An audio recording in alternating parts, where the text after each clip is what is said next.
بسم اللہ الرحمن الرحیم۔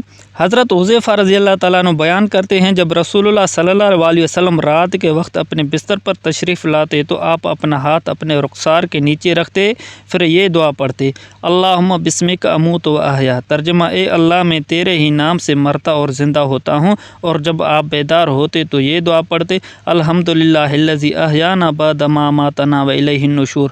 ترجمہ: ہر قسم کی تعریف اللہ کے لیے ہے جس نے ہمیں مارنے کے بعد زندہ کیا اور اسی کی طرف لوٹ کر جانا ہے۔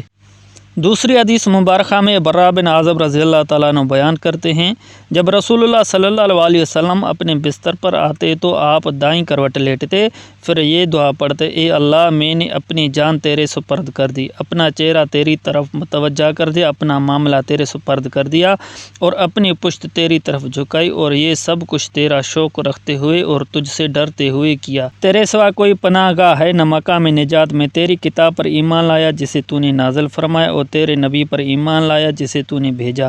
رسول اللہ صلی اللہ علیہ وسلم نے فرمایا، جو شخص یہ کلمات پڑھے اور پھر اسی رات فوت ہو جائے تو وہ فطرت یعنی اسلام پر فوت ہوگا۔